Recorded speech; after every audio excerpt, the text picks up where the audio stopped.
नमस्कार माझ्या गोडताईंनो, कशा आहात सगळ्या? मी सरिताने खूप मनापासून स्वागत आहे तुम्हा सगळ्यांचं पुन्हा एकदा एका नवीन व्हिडिओमध्ये. आणि आज म्हणाल चक्क तुम्ही एवढ्या सकाळी शॉपमध्ये कशा काय?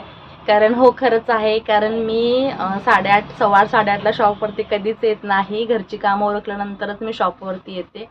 आज काही काम अर्जंटचं आहे. ब्लाऊज एक अर्जंटचं द्यायचं आहे, ते आहे हे. आणि ह्यांची बरेच ब्लाऊजं होती या क्लायंटची, आणि त्यातलंच हे एक ब्लाऊज शिल्लक राहिलेलं आहे. ते रात्री मला फार वेळ झाला, अगदी 10 सव्वा 10 झाले शॉपवरतीच मला. मग हे याचं अस्तर कटिंग करून ठेवलं होतं. इथे अस्तर तुम्हाला दिसत आहे, हे अस्तर कटिंग करून ठेवलं होतं मी ऑलरेडी. आणि आता सकाळी घरची कामं अशीच अर्धवट सोडून आलेली आहे, एवढं ब्लाऊज कंप्लीट करून द्यायचं आहे म्हणून. तर म्हणलं चला तुमच्यासोबत हा व्हिडिओ शेअर करते. कारण प्रिन्सेस कट ब्लाऊज आहे, 34 चेस्ट साईजचा ब्लाऊज आहे. 34 35 म्हटलात तरीही चालेल. डिझायनर साडीवरचा आहे, प्लस पॅडेड आहे. ट्रिपल अस्तर आहे. ट्रिपल अस्तर म्हणजे मेन फॅब्रिक आणि आतमध्ये डबल अस्तर असतं. कारण ट्रान्सपरंट कपडा असल्यानंतर ट्रिपल अस्तर लावावं लागतं, किंवा ट्रिपल कपडा म्हणतो. मग त्याला ट्रिपल अस्तरची सवय झालेली आहे मला म्हणाला. डबल कपडाच असतो तो, पण ट्रिपल अस्तर असं त्याला म्हटलं जातं. सवयीप्रमाणे शब्द तोंडामध्ये बसतो. तुम्हाला त्याला नवीन नाव सुचवायचं असेल तर तुम्ही मला सुचवू शकता, तसा मी सुद्धा उल्लेख नेक्स्ट टाईम करीत जाईन.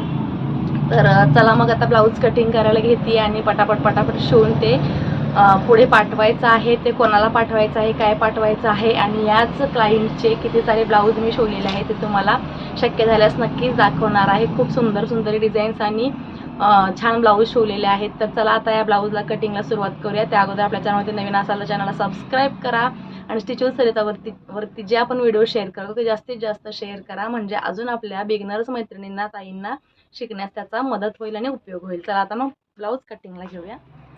तर इथे मी ब्लाऊजला अस्तर आहे हे कटिंग करून घेतलेलं आहे. याची छोटी स्लीव्ज आहे 3.5 किंवा 3ची, आणि हे डबल अस्तर घेतलेलं आहे. ह्याला बॅक हुक आहे. प्रिन्सेस कट सुद्धा हे डबल 2 पार्ट म्हणजे असे 4 पार्ट कटिंग करून घेतलेले आहेत. आता हे अस्तर कटिंग झाल्यानंतरच आपण मेन फॅब्रिकवरती कटिंग करणार आहोत.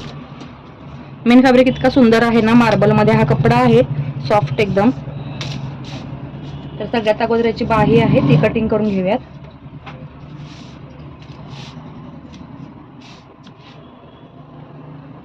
डिझाईनर साडीवरचा ब्लाऊज आहे आणि दिसायला खूप सुंदर आहे. याला बाहीला अस्तर नाही लावलं तरी चालेल, पण बाहीचं मार्किंग करण्यासाठी किंवा कटिंग करण्यासाठी मला याची मदत होईल. कारण ऑलरेडी याला डिझाईन आहे, स्टोन आहे, त्याच्यामुळे याला विदाऊट अस्तर पण हे चालणार आहे. स्टोन कटिंग करताना खूप जपून करावे लागतात, कारण कैचीमध्ये वगैरे आले तर कैचीला पूर्ण कट जाऊ शकतो. तर असे काही हे स्टोन याचे आहे. दिसायला सुद्धा सुंदर डिझाईन आहे, पण हे वेस्टेज आहे. अशी बाह्याची तयार झालेली आहे. ही पहा, अगदी छोटी. मोजून पाहूया किती इंच झालेली आहे. ही साधारण 5 इंच होतीये. अजून थोडीशी मी कमी करते, कारण अस्तरच्या फॅब्रिकवरती शिलाई सहित बाही कटिंग केली होती. आता ह्याला तर जॉईंट येणार नाही अस्तरचा, तर मी 1 इंच कमी करते.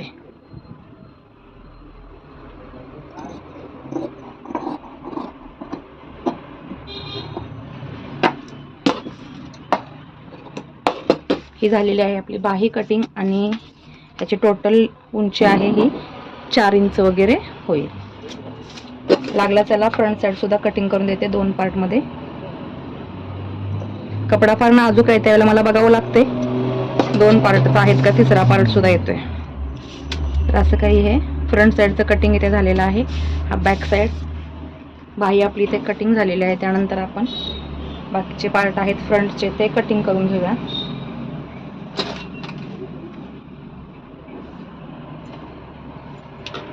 कपडा फार नाजूक आहे, त्यामुळे इतकं व्यवस्थितपणे कटिंग तुम्हाला करायचं आहे. हे बघा, काउंटरवरून सुद्धा घसरतोय लगेच तो.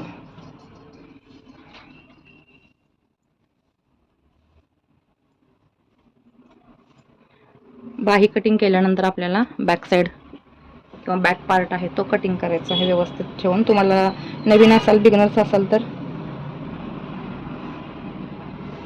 ह्याच्यामध्ये पिना लावून घ्यायच्या आहेत व्यवस्थित कटिंग होण्यासाठी.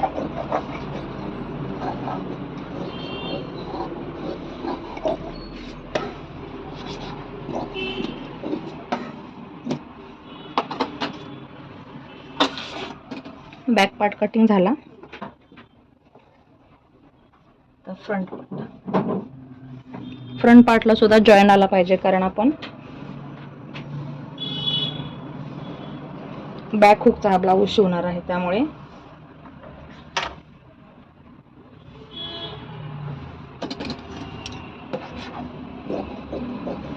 थोडासा एक्स्ट्रा कपडा ठेवते आणि मग कटिंग करते. कपडा फार लिपलिप आहे, नाजूक आहे, त्यावेळेला व्यवस्थित तो पकडता यावा त्यासाठी.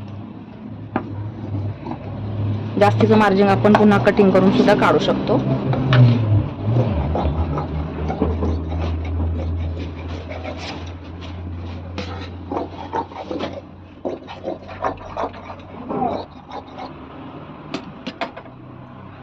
याच्या आपण टसल्स वगैरे तयार करू शकतो लावताना.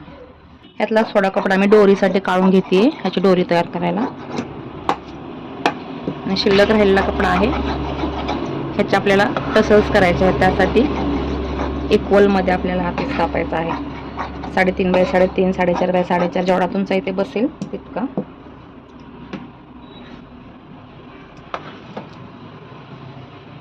तीन होतील किंवा 4 सुद्धा होतील. तरी मी 4 पीस कापलेले आहेत, म्हणजे 8 पीस कापलेले आहेत. 4 टसल्स इकडे, 4 टसल्स तिकडे, अशा पद्धतीने. चला तर आता कटिंग झाले पटपट. आता शिलाई सुद्धा करून घेऊया तेवढ्याच पटपट, कारण खूप घाईचा हा ब्लाऊज आहे. कटिंग करून झाल्यानंतर अशा काही पद्धतीने मी ते मेन फॅब्रिक आणि अस्तर जोडून घेतलेलं आहे. आणि आपण इथे डबल अस्तर आणणार आहोत, ते सुद्धा इथे जोडून घेतलेलं आहे. त्यानंतर बॅक पार्ट आहे तो सुद्धा बघा इथे बॅक हुक आपण केलेला आहे त्या ब्लाऊजला. तर बॅक पार्ट कटिंग करून व्यवस्थित हुकाने डोक पट्टी लावून घेतलेली आहे, कंबरपट्टी लावून घेतलेली आहे. आणि हा आहे अस्तरचा दुसरा भाग. त्याच्यामध्ये फ्रंट साईडला आपण इथे कप सुद्धा अटॅच करून घेतलेले आहेत. सेंटरला टक्स पॉईंट काढून आपलं जी आपली बस्ट पॉईंटची उंची आहे ती 10.5 घेतलेली आहे. आणि ते अपेक्स पॉईंट आपला 10.5 इंच घेऊन आपण हे पॅड याला अटॅच केलेले. तर त्यानंतर पहा, आपण जो मेन फॅब्रिक आणि अस्तर एक पार्ट जोडून घेतला होता तो आपण उलटा ठेवायचा आहे. आणि त्याच्यावरती हा पॅड जोडलेला भाग आहे तो सुद्धा सरळ ठेवायचा आहे. म्हणजे उलटी बाजू दोन्हींची ही आतमध्ये जाईल आणि व्यवस्थित आपल्याला फिनिशिंग बाहेर दिसून येईल. त्यानंतर बघा मी ते डबल टिप मारून घ्यायची राहिली होती, कारण मजबूती येते आपल्या कामाला, त्यासाठी ते डबल टिप मारून घेते लागलीच. आणि पुन्हा आपल्याला हे तुम्हाला जर हवा असेल तर तुम्ही हे 2 पार्ट आहेत मार्जिनचे ते अशा पद्धतीने वेगळे करू शकता. हे पहा, इकडे अर्धे आणि तिकडे अर्धे असे प्लेन करून सुद्धा तुम्ही ते पॅड अटॅच करू शकता, किंवा हा पॅडचा अस्तर आहे तो अटॅच करू शकता. म्हणजे काय होतं याने फार काही जाड कपडा एकाच बाजूला येत नाही, जास्त मार्जिन जे आहे ते दिसत नाही. आणि फिनिशिंगला ब्लाऊज जेव्हा अशी नाजूक साडी असते त्यावेळेला फिनिशिंगला ब्लाऊज खूप सुंदर दिसतो. त्यासाठी मी त्याला दोन्ही साईडला फाकवून घेतलेला आहे. आणि मग याच्यावरती आपण पॅडचा जो पार्ट आहे तो ठेवायचा आहे. आणि त्यात आपल्याला गळे दोन्ही कट झालेले आहेत, त्यामुळे ते गळे आपल्याला व्यवस्थित सेट व्हावे त्यासाठी सेंटरला सेंटर पॉईंट जोडून घ्यायचा आहे. एक आपल्याला ते पिन लावून घ्यायचे आहे. आणि सगळीकडे पिन लावला तरीही चालेल तुम्हाला, जर इथे प्रॉब्लेम होत असेल तर, जोडताना कमी जास्त होत असेल तर. मी इथे सेंटरला पिन लावून घेतलेले आहे. आणि बाकीचा पार्ट आहे राऊंड गळ्याचा तो एकावरती एक व्यवस्थित आपल्या इथे येणार आहे. त्याच पद्धतीने मी इथे जोडून घेत आहे. हे पहा, या पद्धतीने सेंटरची पिन लावल्यामुळे सेंटर आपला हलत नाही. आणि कपडा खूप नाजूक आहे त्यामुळे आपल्याला इथे कपडा हलायचा किंवा कपड्याला हलू द्यायचा चान्स द्यायचा नाही, त्यासाठी मी इथे पिन लावून घेतली. त्यानंतर आपल्याला इथे सगळ्या बाजूनी शिलाई करून घ्यायची आहे. म्हणजे सगळी बाजू जी आहे ती पॅक करून घ्यायची, व्यवस्थित पॉईंट टू पॉईंट जोडायचा आहे. सगळ्या बाजूने पॅक करायचा आहे. याचा अर्थ असा नाही की तुम्ही कसंही कपडा ओढून ताणून किंवा खेचून हा कपडा जॉईंट करा. तर ॲज इट इज आपल्याला ज्या पॉईंटला जो पॉईंट मॅच करायचा आहे तो बरोबर मॅच केल्यानंतर मग टिप मारायची आहे. आणि पुन्हा त्यानंतर जास्तीचं जे काही मार्जिन वाटतं तुम्हाला, थोडंसं इकडे तिकडे कपडा मेन फॅब्रिक आणि अस्तरवरती जास्त वाटतो, तो या पद्धतीने कटिंग करून टाकायचा आहे. आणि हा पहा, सरळ बाजूने तुम्हाला दाखवते, फ्रंट साईड अशी आपली काहीशी पॅड ॲडजस्ट करून तयार झालेली आहे. अगदी परफेक्ट पॅड इथं ॲडजस्ट होतात. आणि तुम्ही या पद्धतीने पॅड अटॅच करून पहा, तुम्हाला फिटिंग खूप छान बसणार आहे ब्लाऊजची. बऱ्याच वेळेला कंप्लेंट येते रेडीमेड ब्लाऊज असेल तर, किंवा कोणी बिगिनर टेलरने शिवलेला असेल तर, त्यावेळेला आमच्या शॉपमध्ये कंप्लेंट येते की पॅडेड ब्लाऊज घेतलेला आहे किंवा पॅडेड ब्लाऊज शिवलेला आहे. पण त्याची फार कंप्लेंट आहे, आता फार कंप्लेंट आहे किंवा ब्लाऊज बसतच नाही. नेमकं काय होतं विचारलं क्लायंटना तर त्यावेळेला त्या म्हणतात की पॅड जो आहे तो एकतर ब्लाऊज घातल्यानंतर फार वरती अटॅच केलेला आहे किंवा एकतर ब्लाऊज घातल्यानंतर फार खालती अटॅच केलेला आहे, त्यामुळे ह्याच्यामध्ये व्यवस्थित आपल्याला फिटिंग बसत नाही. तर पॅडसुद्धा आपल्याला अटॅच करताना व्यवस्थित अटॅच करायला यायला पाहिजेत, त्यामुळेच आपल्याला हे फिनिशिंग जमतं ब्लाऊजचं. आता इथे कंबरपट्टी लावून घेतलेली आहे, दाब टीप टाकून घेतलेली आहे आणि पुन्हा याच्यावरती फायनल टीप मारून घ्यायची आहे. तुम्हाला हवा असल्यास तुम्ही इथे हातशिलाईसुद्धा किंवा तुरपाई करू शकता. तर अशा काही पद्धतीने आता हा फ्रंटचा भाग तयार झालेला आहे. त्यानंतर मला कुठेच थोडंसं जरी इकडे तिकडे वाटलं तर मी लगेच ते क्लिअर करून घेते, कारण सवयी आहेत बारीक सारीक गोष्टी क्लिअर करायच्या.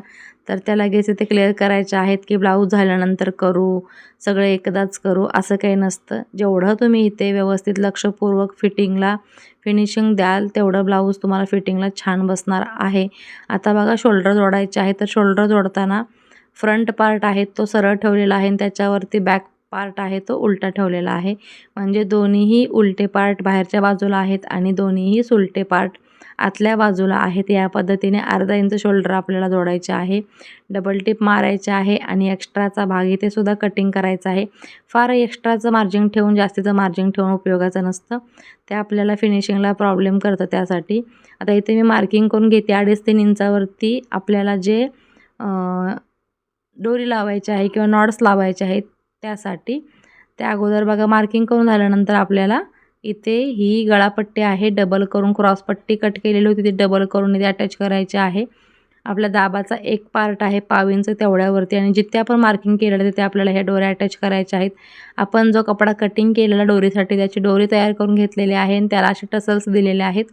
5-5 टसल्स तयार झालेले आहेत. खूप सुंदर दिसते. सिंपल आणि सोबर डिझायनर साडीवरती एवढं सुंदर ब्लाऊज जर आपण तयार केलं तर का नाही बरं आपल्याकडे क्लायंट येणार सांगा बरं.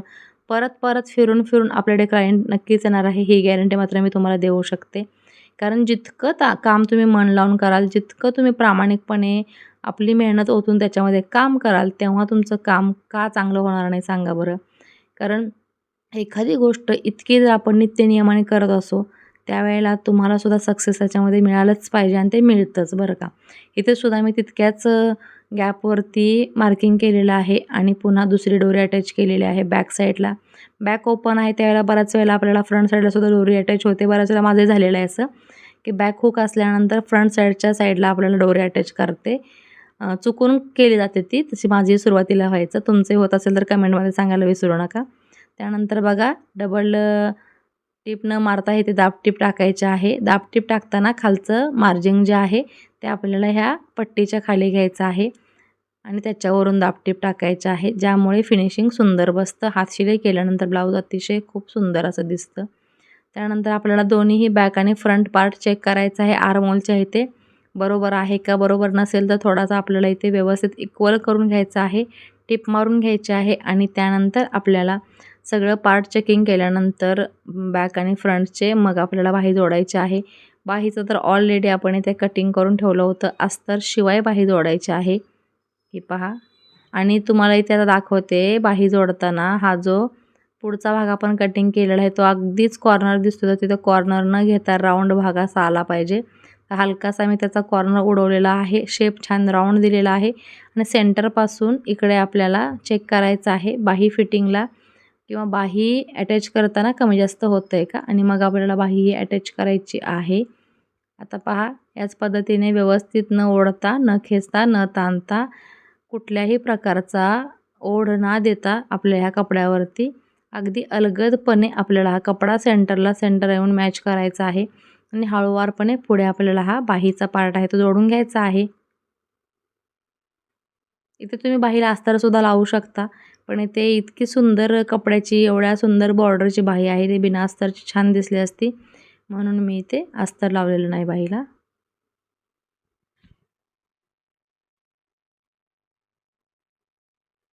आता दुसरी बाहीसुद्धा इथे अटॅच करून घ्यायची आहे आपल्याला. लागलंच प्रेस बटन आहे ते सुद्धा अटॅच करायचं आहे डबल टिपच्या वेळेला आणि अशा पद्धतीने आपल्याला दोन्ही साईडची बाही आहे ती जोडून घ्यायची आहे. फायनली ब्लाऊजचा लुक असा झालेला आहे. अतिशय सुंदर ब्लाऊज दिसतोय. पाहता क्षणी मला सुद्धा आवडला की अरे वा, इतकं छान काम मी केलेलं आहे. कारण सकाळी अर्धवट कामं ठेवून घरची मी शॉपवरती गेली होती आणि हे ब्लाऊज जे राहिलं होतं घाई गडबडीमध्ये ते कंप्लीट केलेलं आहे. याच्या पुढे सुद्धा ट्विस्ट आहे, तुम्ही व्हिडिओ शेवटपर्यंत पहा, अजिबात स्किप करू नका. सुंदर असा ब्लाऊज तयार झालेला आहे. त्यानंतर इतर काही मी याच क्लायंटची ब्लाऊज तयार केलेली आहेत ती पाहूयात. हे वेल्वेटचं ब्लाऊज आहे. वेल्वेटच्या ब्लाऊजला काहीशी अशी ही डिझाईन दिलेली आहे आणि नेटचे स्लीव्ज केलेले आहेत. नेटच्या स्लीव्जला पुढे सुद्धा आपल्याला 1 इंचाची या वेल्वेटचीच पट्टी दिलेली आहे, ज्यामुळे त्याचा लुक खूप सुंदर दिसतोय. डिझायनर साडीवरती डिझायनर ब्लाऊज आहे. तुम्ही याला ब्लॅक साडीवरती घालू शकता, रेड साडीवरती घालू शकता, ग्रीन साडीवरती घालू शकता. कोणताही पॅटर्न तुम्ही ते साडीचा कलर चॉईस करू शकता. त्यानंतर चंद्रकोर पैठणीवरती इतका सुंदर ब्लाऊज झालेला आहे पहा. डीप नेक आहे, त्याला लेस लावलेली आहे. ब्रॉकेटचा ब्लाऊज आहे. साडीतल्या कपड्याच्या प्लेट्स दिलेल्या आहेत आणि साडीची बॉर्डर जी आहे ब्लाऊज पिसाची ती सुद्धा पुढे लावलेली आहे. वरतून पॅच लावलेला आहे. सुंदर अशा लटकन तयार केलेले आहेत. अतिशय सुंदर हा ब्लाऊज काठपदराच्या साडीवरचा झालेला आहे डिझायनर. त्यानंतर आहे इथे बारी येते ब्लॅक वेल्वेट स्लीवलेस ब्लाऊजची. डीप नेक आहे, व्ही बॅक नेक आहे आणि मस्त असं इथे बो अटॅच केलेला आहे. बोवरती व्यवस्थित अजून छान इथे मी मोत्यांचे मणी आहेत ते अटॅच केले होते सुंदर दिसण्यासाठी. हे सुद्धा पॅडेड ब्लाऊजच आहे. स्लीवलेस आहे, अगदी डीप नेक बॅक आहे, फ्रंट नेक पण डीप आहे बऱ्यापैकी. त्यानंतर अजून एक सुंदर ब्लाऊज आहे, तो म्हणजे हा रेड वेल्वेटचा. ह्याला सुद्धा सिम्पल राऊंड बॅक नेक दिलेला आहे. फ्रंट ओपन आहे, पॅडेड ब्लाऊज आहे आणि डीप नेकमध्ये असा हा सुंदर टसल्सचा ब्लाऊज तयार केलेला आहे. आणि तुम्ही म्हणाल इतके सुंदर सुंदर ब्लाऊज तयार केलेला आहे, ते क्लायंट कोण आहे ते तर सांगा. तर हो सांगते, थोडासा दम धरा. तर इतके सुंदर ब्लाऊज ज्या क्लायंटचे तयार केलेले आहेत ते क्लायंट दुसरं कोणीही नसून माझी लेक आहे, जी की मास्टर्स करायला अमेरिकेमध्ये गेलेली आहे. अमेरिकेत शिकत आहे गेले 8 महिने आणि तिच्यासाठी मी हे पार्सल पाठवते, कारण तिचा येतोय बड्डे आणि बड्डेसाठी खूप सुंदर ड्रेसेस, खूप सुंदर साडीज आणि त्याच्यावरचे डिझायनर ब्लाऊज तयार केलेले आहेत. हा सुद्धा येते पॅडेड प्रिन्सेस आणि पफ स्लीव्हचा डिझायनर ब्लाऊज आहे. याची साडी इतकी सुंदर आहे आणि ब्लॅकसुद्धा खूप सुंदर साडी आहे, काठपदर साडी आहे. भरपूर अशा साड्या मी तिला घेऊन पाठवलेल्या आहेत आणि फायनली ब्लाऊज तयार झालेले आहेत. क्लायंटच्या ऑर्डर करता करता घरचं काम राहून जातं. तर ही पहा या ब्लाऊजची साडी आहे, जी की खूप सुंदर आहे. आणि फायनली मी आता खूप साऱ्या गोष्टी जितक्या मला जमतील तेवढ्या मी ते गोळा केल्या होत्या, एकत्र जमा केल्या होत्या आणि फायनली ते कुरिअरवाले दादा येऊन त्याचं पॅकिंग चालू होतं. घाई गडबडीमध्ये जितकं जमेल, जेवढं जमेल, हे बघा सगळे ड्रेसेस, साडीज आणि ब्लाउजेस सगळे मी इथे पॅक करून व्यवस्थित बॅगमध्ये अरेंज करून ठेवले होते. आता हा खाऊ आहे, काही घरचा आहे, काही बाहेरचा आहे, काही थोडं सामान आहे. कारण शेवटी आई म्हटलं की लेकरांना काय देऊ आणि किती देऊ होतं. जितकं मला शक्य होईल तितकं मी तिला हे पार्सल पाठवून दिलेलं आहे आणि फायनली हे पॅकिंग झालेलं आहे. जवळपास 40 किलोचं पॅकिंग झालेलं आहे. माझी प्रिन्सेस माझ्या आयुष्यात आल्यापासून तिचा हा माझ्याविना पहिलाच वाढदिवस आहे. मला फार वाईट वाटतं, तितकीच तीही दुःखी होणार आहे, पण पर्याय नाही. कुछ पाने के लिए कुछ खोना पडतंय म्हणतात, त्यातला हा प्रकार आहे. ते मी आयुष्यात जगते आणि हो, तुम्हा सगळ्यांच्या आशीर्वाद सुद्धा तिला मिळू देत हीच ईश्वरचरणी प्रार्थना. तर आजचा व्हिडिओ इथंच कंप्लीट करते. तुम्हाला हा व्हिडिओ कसा वाटला, लाईक शेअर सबस्क्राईब करायला विसरू नका. पुन्हा भेटू, बाय.